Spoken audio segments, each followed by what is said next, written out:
Hello guys, नमस्कार, सत श्री अकाल, आदाब।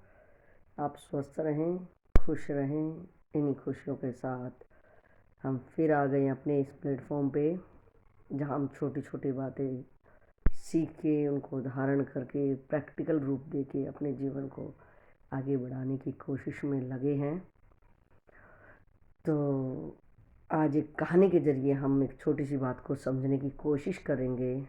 वो ये है कि आप आज जो भी हालात, परिस्थिति, कहीं पे भी आज आप खड़े हो, वहाँ आप संभावना को देखो। जो है उसी को मत सोचो कि कल भी वैसा ही होगा। प्रकृति हमेशा निरंतर बदलाव का जो इनका नियम है, वो इंसान भी उसमें प्रकृति का एक अंश है।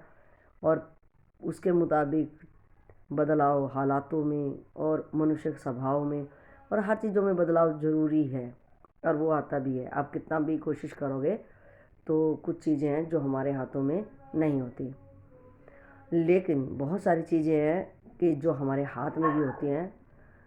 तो आज का जो टॉपिक रहेगा वो ये है कि हम संभावनाओं को देखें। जहाँ भी हो, जैसे भी हालात में हो, संभावनाओं की तरफ हमेशा हमारी नज़र बनी रहे। और ये कभी ना हो कि हम हताश होके, निराश होके बैठ जाएं कि अब तो कुछ होने वाला नहीं। ऐसा कभी नहीं होता। ज़रूर कुछ, अगर हमारी संभावनाओं की तरफ अगर हमारा इशारा रहेगा तो चेंजिंग ज़रूर ही ज़रूर आने वाली है। ये किसी को कहने की ज़रूरत नहीं कि ऐसा बिल्कुल नहीं होगा, अब तो पूर्ण विराम आ गया। कभी भी लाइफ में कभी भी कोई पूर्ण विराम नहीं आता है। दुख के समय में कुछ लगता है कि लंबा, बहुत ज़्यादा लंबा टाइम है, बंदा हार मान जाता है, लेकिन हारने के बाद भी अगर हमारी नज़र संभावना में हो तो हमारी जीत अवश्य होती है।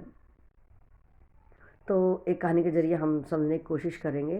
तो चलो हम शुरू करें कि एक बार क्या होता है कि दो दोस्त होते हैं और उनको सेम टाइम पे राजा की तरफ से ऑर्डर आता है कि इन दोनों को फांसी दी जाएगी।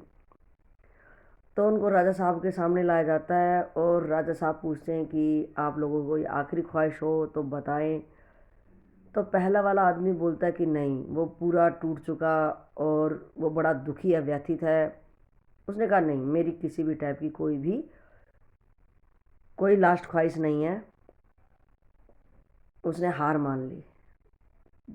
फिर दूसरे वाले का नंबर आता है और उससे पूछते हैं हाँ भाई, आपकी कोई ख्वाहिश हो? तो उसने कहा हाँ। वो बड़ा उत्साहित होकर बोला कि हाँ, मेरी ज़रूर एक ख्वाहिश है और मैं चाहता हूँ कि मरने से पहले वो अगर ख्वाहिश पूरी हो जाती है तो मैं अपनी इस कला और इस विद्या को अपने साथ लेके ख़त्म नहीं करना चाहता। तो राजा ने बड़ी हैरानी से पूछा और बोला कि क्या ख्वाहिश है? तो उसने कहा राजा साहब, आपके पास जो आपका घोड़ा है उसको मैं उड़ने वाला घोड़ा बना सकता हूँ। राजा ने कहा कि उड़ने वाला घोड़ा बना सकता है? जी, मैं इसको उड़ा उड़ा सकता हूँ। मैं इस घोड़े को 6 महीने का मुझे वक्त दिया जाए और मैं उसको उड़ने वाला घोड़ा बना सकता हूँ। तो राजा ने कहा कि भाई अगर ऐसा नहीं कर पाया तो? और दूसरी तरफ राजा ने मन मन में ही सोचा कि यार, अगर ये कर भी सकेगा तो जो इसके उत्साह में मुझे दिख रहा है कि अगर ये कर सकेगा तो मैं दुनिया का पहला वो राजा होऊंगा कि जिसके पास उड़ने वाला घोड़ा होगा। तो जी उसने कहा कि अगर नहीं कर पाया तो उसने कहा राजा साहब, आप मुझे गोली मार देना अगर मैं ऐसा ना कर पाऊँ। तो राजा ने कहा ठीक है, कॉन्ट्रैक्ट पक्का। दोनों के बीच में एग्रीमेंट पे साइन होते हैं और बात पक्की। तो आज शाम को जब दोनों दोस्त कटघरे में मिलते हैं, कल ये काम उसने चालू करना है। तो आज जब कटघरे में दोनों दोस्त शाम को मिलते हैं तो उसने कहा, पहले वाले दोस्त ने, यार मुझे पता है तुझे कुछ नहीं आता और तू ऐसा कर भी नहीं पाएगा, और तूने ऐसा क्यों कहा? तो दूसरे वाले दोस्त ने कहा कि दोस्त, मैंने ना संभावनाएं देखी है, मैंने इसमें 4 संभावनाएं देखी हैं। वो क्या क्या है कि पहली बात तो तुझे पता है कि ये घोड़ा कितने दिन जिएगा, ये बूढ़ा हो चुका है, जिसको ये बहुत ज़्यादा इसका प्यार मोहब्बत है इसके साथ में, ये बूढ़ा हो चुका है। ये पता नहीं कितने दिन जाएगा। दूसरा, आप देख रहे हो कि राजा साहब खुद ही बूढ़े हैं, उनका भी नहीं पता कि वो 6 महीने पकड़ेंगे ना पकड़ेंगे। तीसरी बात कि क्या पता मैं ही खुद ही नेचुरल डेथ मर जाऊं। और चौथी बात, क्या पता मैं ऐसा कर भी पाऊं। और लास्ट बोला, अगर मैं ये चारों भी नहीं अगर होंगे तो कम से कम मैं तेरे से 6 महीने तो ज़्यादा जीऊँगा ना।